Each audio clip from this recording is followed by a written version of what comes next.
Imagine it is approximately 1700 BC. Okay, I'm picturing it. Right. So you are in Mesopotamia. You're standing inside this bustling, kind of dimly lit ancient kitchen. The air is just thick with heat. Oh, I bet. And there's this fire crackling fiercely under a heavy, like, soot-stained copper cauldron. And inside that cauldron, there's a rich, hearty mixture of lamb, onions, and fragrant spices. And it's just bubbling away. Sounds pretty good, honestly. Doesn't it? The smell is incredibly complex. It's earthy, sweet, savory, all at once. Mm-hmm. But the chef standing over this fire isn't just making dinner. Right. They aren't just tossing things into a pot to feed a hungry household. They're doing something entirely revolutionary. They really are. They're holding a piece of wet clay, taking a reed stylus, and carefully, deliberately writing the recipe down. So welcome to this deep dive. Our mission today is to explore the history of food. Which is such a massive topic. It is. And specifically, we're focusing on notes and historical research, detailing the Yale Babylonian Collection's culinary tablets. We're looking at how one single spectacular discovery radically changed our understanding of ancient human civilization.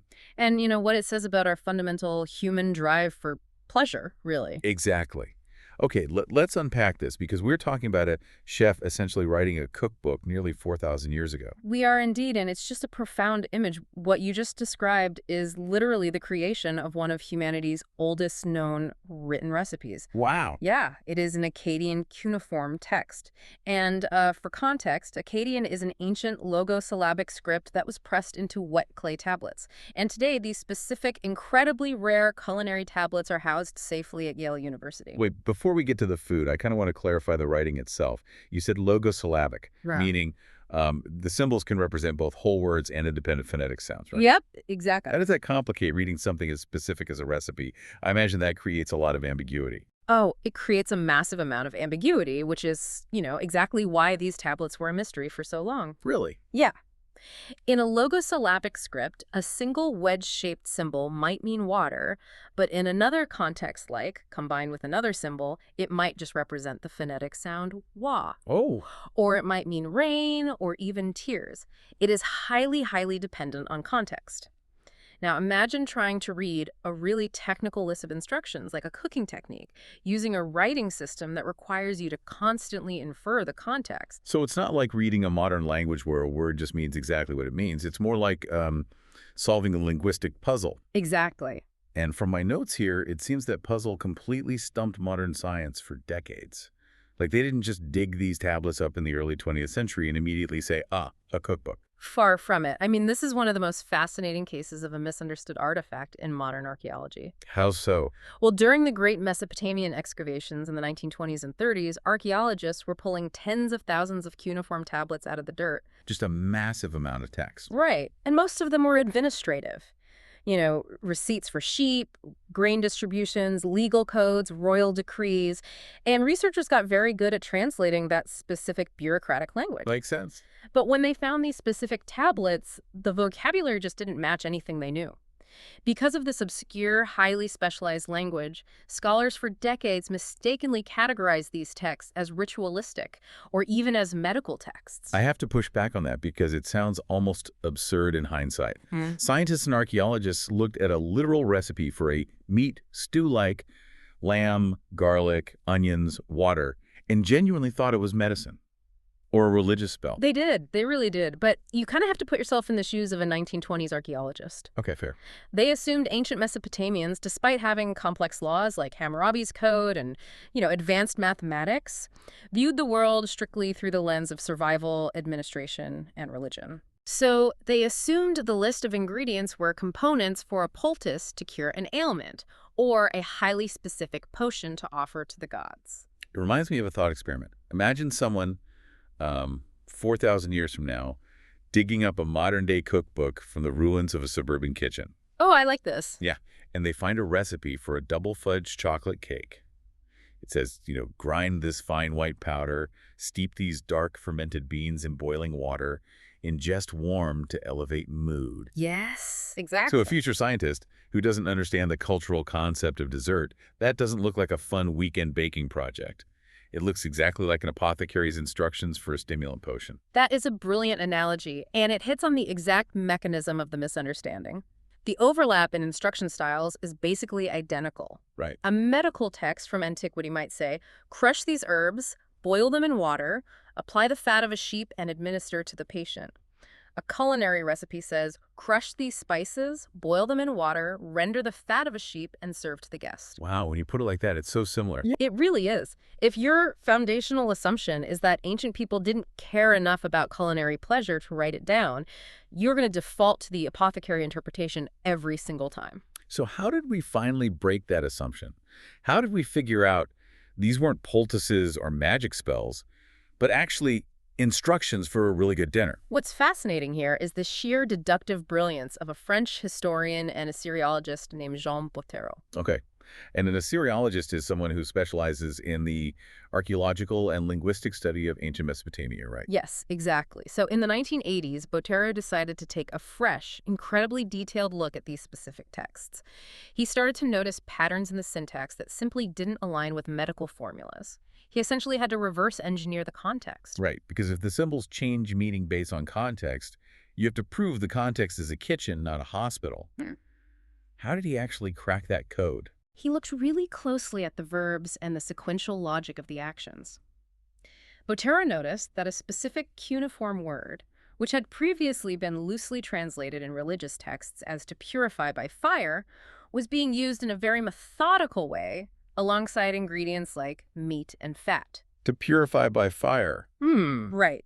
He realized that in this specific sequence, it didn't mean a spiritual purification. It meant to sear. Oh, like searing meat. Exactly. You don't sear herbs for a medical poultice. You sear meat to lock in flavor. He realized he was looking at culinary techniques, searing, mincing, simmering. But wait, to play devil's advocate here, and I know historians debated this, how do we know this wasn't just an ancient scribe practicing vocabulary? Here's a list of food words I know. How did Bottero prove these were actual functional recipes that people cooked? That is the exact skepticism he faced. To prove his theory, Bottero didn't just publish a linguistic paper. He went into the kitchen. Wait, really? Yeah. He took the translated sequences, partnered with culinary experts, and actually tested the chemical processes inscribed on the clay. That is amazing. He proved that if you followed the exact steps, the specific heating times, the order of adding the liquids versus the fats, you end up with a chemically sound, structurally perfect, and highly edible dish. Wow. He proved the sequence wasn't random vocabulary. It was a deliberate, functional methodology. He published his groundbreaking findings in works like The Oldest Cuisine in the World, completely upending Mesopotamian history. That is incredible detective work. He basically had to become a 4,000-year-old sous chef to prove his academic thesis. Basically. And that brings us to the actual food. Yeah. Mesopotamia wasn't just a barren desert. It was the Fertile Crescent. They had massive irrigation systems and agricultural surpluses. This wasn't a society just scraping by on berries. Not at all. So what exactly was on this 1700 BC menu that was so complex it got mistaken for medicine? The menu is staggeringly diverse, reflecting that agricultural wealth. The tablets detail dozens of different dishes. We see recipes for rich meat soups, elaborate braised stews, and savory pies. Savory pies. Yeah. There are specific instructions for handling domestic lamb, different types of wild game meat, and even pigeon. But crucially, the defining feature of these recipes is the sophisticated, highly deliberate use of herbs and spices. I was reading through the source materials, and there is one dish in particular from the Yale collection that really stands out. It's essentially a Sumerian-style meat stew. Oh, yes, that one. And looking at the translated ingredient list, it feels entirely modern. Listen to this. To make this dish, you need lamb, water, onion, garlic, leek, coriander, cumin, and barley or grain to thicken the broth. It is remarkably elegant in its composition. It is. If you served me a bowl of lamb braised with garlic, cumin, and coriander at a nice restaurant today, I wouldn't bat an eye. I certainly wouldn't think I was eating an artifact from the Bronze Age. Right. It just sounds like a good meal. Exactly. We usually associate ancient history, especially 1700 BC, with monumental things. The building of ziggurats, the drafting of harsh legal codes. We don't usually think about them sitting down to a cozy, perfectly spiced winter stew. And that is a failure of our own modern imagination. What Bottero's translation revealed wasn't just a list of ingredients, but a true mastery of culinary science. Culinary science. Yes.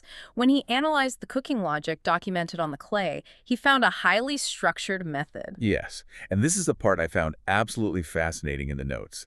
They don't just throw all the ingredients into a pot of cold water and boil it into mush. Yeah. The recipe explicitly dictates a sequence. Precisely. The text demands that the meat must first be seared and boiled in the cauldron to create a base stock. Okay. Only after that initial process are the aromatics, the onions, garlic, and leeks added. And then finally, the spices like cumin and coriander are introduced, and the whole thing is brought together through a deliberate, slow simmering process. They were actively building what modern chefs call aroma layers. Exactly. They understood the chemistry of cooking. They knew that searing meat creates the Maillard reaction for a deep base flavor. They knew that you add the aromatics next to build a mid-palate depth. And you add the delicate spices last, so the essential oils don't completely evaporate during a long boil. That is classical French cooking technique inscribed on mud 4 millennia ago. You've hit the nail on the head. They were manipulating the chemical properties of food to maximize sensory pleasure. This wasn't about simply extracting calories from a slaughtered sheep. It was about elevating those calories into an experience. So what does this all mean? We have this beautiful, mathematically precise recipe for a lamb stew. It's a great story. But how does this one translation fundamentally rewrite our understanding of human history? Well, it forces 3 major historical recalibrations. First, it completely dismantled the notion that complex, refined cuisine was a relatively recent invention of, say, the Roman Empire or the later European courts. Okay. It proved that culinary art cuisine, as a marker of cultural sophistication, existed thousands of years earlier than we had documented proof of. Right, because food decays. We have their pottery and their swords because those survive in the dirt. Yeah. We didn't have their food, so we assumed it was basic. Exactly. The second rewrite concerns global trade and agriculture. The deliberate, balanced pairing of spices like using cumin alongside coriander to specifically elevate the flavor profile of lamb shows that the cultivation, trade, and masterful application of spices is vastly older than historians had mapped out. That makes total sense. And the third rewrite, because when I was looking at the timeline of when writing was invented, it was mostly used for accounting, taxes, grain silos, that sort of thing. Yeah. The leap from using writing to track taxes to using writing to track flavor, well, that seems massive. It is the most profound shift of all. The very concept of a recipe represents a monumental leap in human cognitive development. Think about what a recipe actually is. Right. It is the intellectual act of translating a physical, highly sensory skill into abstract, transmittable knowledge. Here's where it gets really interesting to me.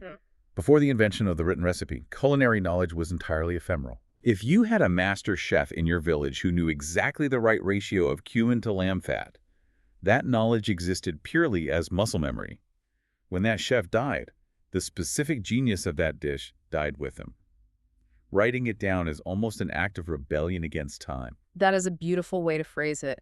By pressing that sequence into clay, the chef is externalizing their muscle memory. They are creating an external database. It is the birth of open source knowledge. Open source knowledge in 1700 BC. Exactly. They are standardizing a complex process so that someone else, perhaps in a different city or even a different century, can replicate that exact same sensory experience. They wanted the dish to taste the exact same way twice.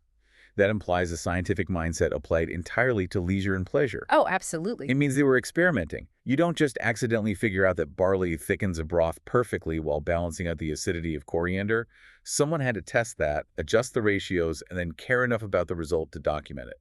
And that level of experimentation requires a specific societal structure.